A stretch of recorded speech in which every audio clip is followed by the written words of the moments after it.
My name is Dave Greco. I've been a concept artist in the game industry for about 23 years. It's been a while. Right now, I'm a senior character concept artist for the World of Warcraft team over at Blizzard. But today we want to be able to kind of show the process, especially when I have to do illustrative work. One of these pieces I'm going to show today is one that was done for Magic the Gathering, for Wizards of the Coast, and kind of showing kind of where I go from thumbnail, kind of the thought process that I do going all the way to the final. But even some of this stuff is kind of like the work that I do today at Blizzard. Even though I do a lot of concept art, they still have me do some final paintings. So we're gonna go through. This PSD is a little messy. I'm sure most people know what that's like. And so basically what we start with here, this was actually the approved thumbnail. I just blew it up. Now, usually for any of these type of projects, you want to submit a whole bunch of thumbnails. That's gonna work for the ratio, it reads well. I usually find I can try to find the piece I'm looking for in 3 to 4, and then usually an art director, and my experience has been usually happy with 3 to 4. And this was the final that was approved. I just stretched this out into the canvas and the size that I want to work on. And this was a pretty complicated piece. There was kind of a lot of moving parts on what they wanted. They usually have like a pretty big description, but there's gonna be like a crowd of people in the background, a lot of effects, kind of a lot of a story that's being told. One thing I do, I have this real loose sketch. It's like a total mess. And it's usually kind of terrifying. It's usually where most artists like, I don't think I can do this actually.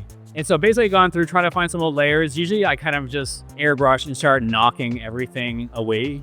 And I usually let's just go in with like a cleaner line drawing, so I can try to figure out all the moving parts. I actually end up trying to kind of layer this thing a little bit more. Even if I don't even know the full colors of the piece, just get your hand moving and start sketching, start painting. So I was just trying to get at least the perspective of the ground into the horizon and figure out the background, some of these tents, whatever it's gonna be, and then kind of go from there. And then I basically had some early sketches that I would draw over this old one. You know, I had to actually change some shapes and kind of the perspective of it. But even like on this old one, I'm not gonna worry too much about a lot of the exact anatomy or how it's going to be rendered. To me, at least, it just feels a little bit closer to where we want to get to. And that's just like one step I can figure out. And the same thing went with the character in the front. Like you can tell I kind of just copy and pasted off a previous layer and then this and then try to find a pose, even if like our hands aren't right or anything, or even the final design of her clothing or how she's shaped.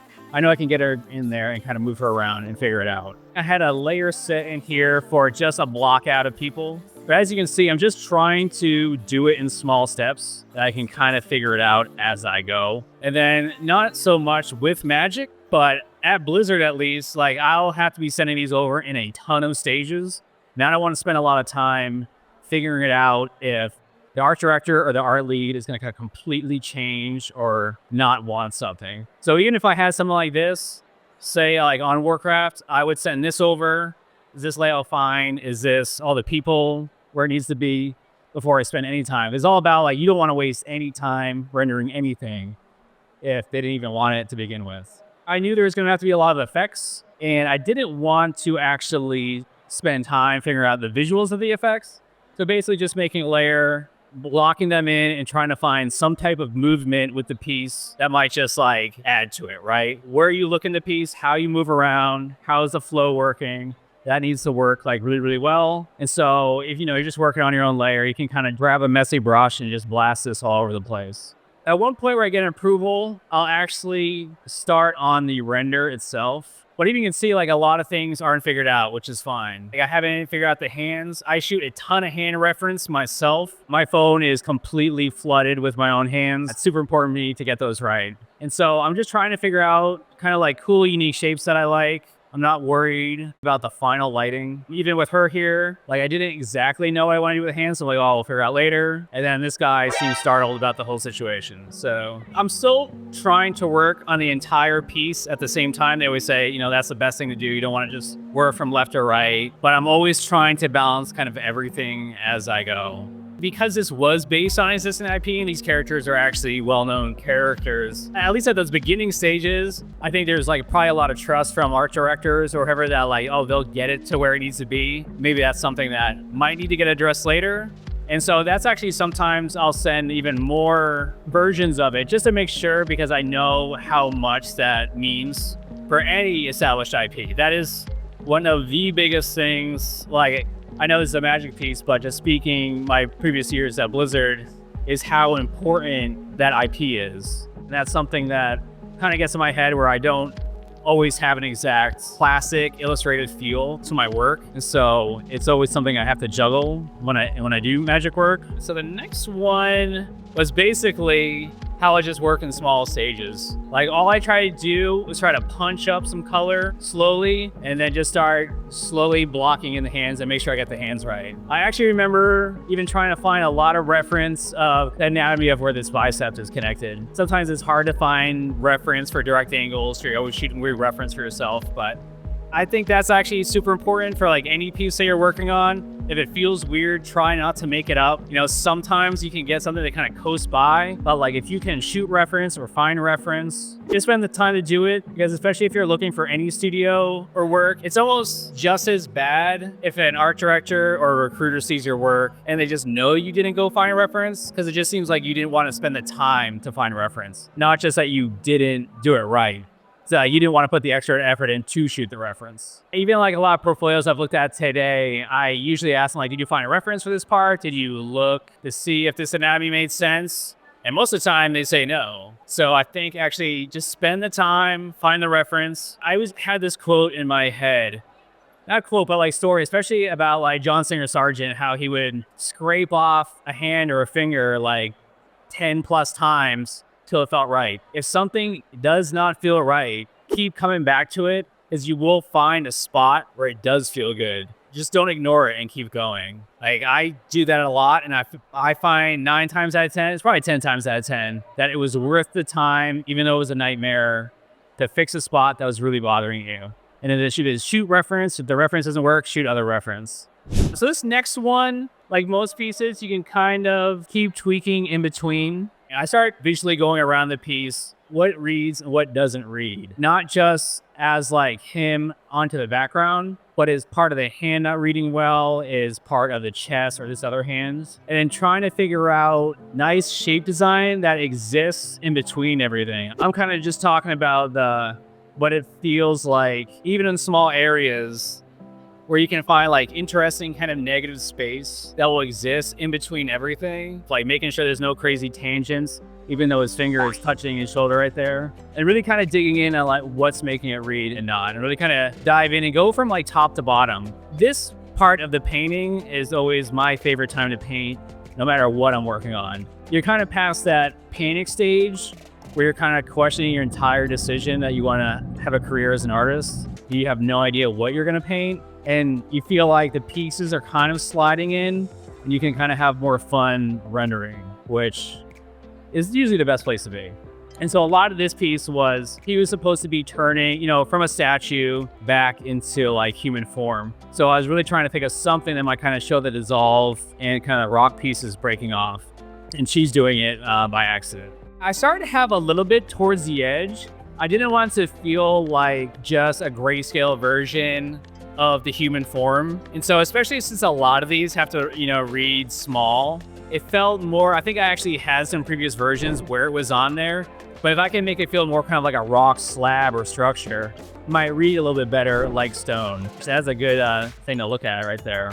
And then let's see here. So one big thing, I knew that I still had to get the effects on. It definitely has to go like on its own layer set, because this is something that could completely destroy this entire piece. So I started off really just kind of a loose brush. I don't know about most people. I use like 3 brushes my whole life. So I have a brush I used to use like crazy on my YouTube channel. I pretty much just use that still. So basically just trying to brush that all out and then just trying to find little parts that kind of make it pop. And this is like a dangerous territory too, because you can definitely overdo it and you gotta lose focus of the entire piece. But like anything I paint, it's just like working on one small piece before you get to the next one. Because I think like any painting, especially any painting from the art director you get, I get really overwhelmed. I think a lot of people get overwhelmed. If you can just start with the small pieces and then start really getting it in, even if it's just like an overlay layer or two just to make some of the colors pop, And then basically I had it to around this layer where I would mostly call it done. You could keep rendering this thing like crazy if you wanted to, but I think like most artists, you have to kind of determine it's not worth it anymore to keep rendering on this. But like any piece I do work on in the studio or for freelance is I always do it on curved. Looks like I fixed her sleeve too. But like that extra little punch that you can pretty much give any piece, you know, even if it's something really small. And this is actually a really good thing to look at. I'll do this for a piece if I feel like my values aren't hitting a good range. Like you want to make sure you have like a really good spread happening in here. So you don't want to go to the top highlights, but you can see how you're punching up. You like grabbing your kind of like midtones there. Even just a subtle amount. That's why you have to be so careful, because you can like completely explode the whole piece. Even when you grab just a tiny bit, which is all that I had done from here, like you go back to the old one, you're like, oh yeah, it does actually feel pretty washed out. And then just that little touch at the end will help finalize the piece. I mean, that is pretty much my workflow. I keep my workflow pretty simple. Usually the hardest stage for me is finding a thumbnail that I like don't despise. But if I can find a good thumbnail and the characters and kind of compositions working well, I feel like I can sludge through the steps of getting to a piece that works. And then just finding the small stuff and just taking the time to stop yourself midway through a piece and be like, what's working, what's not working? Do I have to move this around? And if it's not working and something's bothering you, just stop to fix it. And that is a big part of, everything I do. What composition choices do you make differently between a piece that's going to be displayed on like a small part of something versus like a larger piece that people see more of? That's actually a pretty big choice, because I usually want something, especially on the small ones, like I'm doing work for like Hearthstone or Magic, is you definitely want something that just feels like really dynamic. You find like a lot more people kind of tilting the canvas a little bit, so it's not just like a flat, horizon. Basically, what you're doing with that piece is like insanely readable characters at small size. So that like what kind of determines so much of your composition. How much they read, especially for like Hearthstone, how much the character has to pop, even more than Magic. Hearthstone's very big on having your characters being completely front lit with a light background behind them. And so you're basically designing your entire composition based on those factors. Even if you sent them that was like almost like a complete black silhouette to the teams and art directors as like how that reads. And I've gotten tons of feedback from art directors before based on just silhouette changes, because it wants to be like instantly recognizable just on the silhouette alone. But like if you're working on like a large piece, it might not have to be read so clearly. You can just spend time making, render the character kind of however you want, really. So in your workflow, do you ever like posterize your picture to like 3 values, like black, mid, gray, and then white to see? I don't.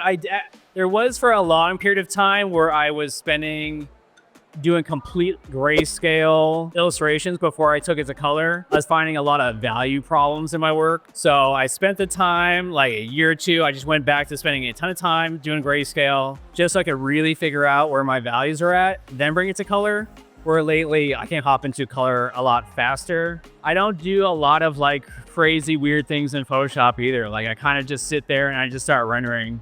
I love like super traditional fantasy. It works out that, I do get amped up about drawing Warcraft, so it makes my day job a lot easier. I feel lucky for where I'm at because, like I can still get Warcraft assignments like years later now and be just as excited about working on it. So it was pretty good. Do you want to plug anything? I should have my YouTube channel coming back soon, so that's about it. No, thank you so much. It's always been awesome. Proko's also amazing. Thank you very much. I appreciate it.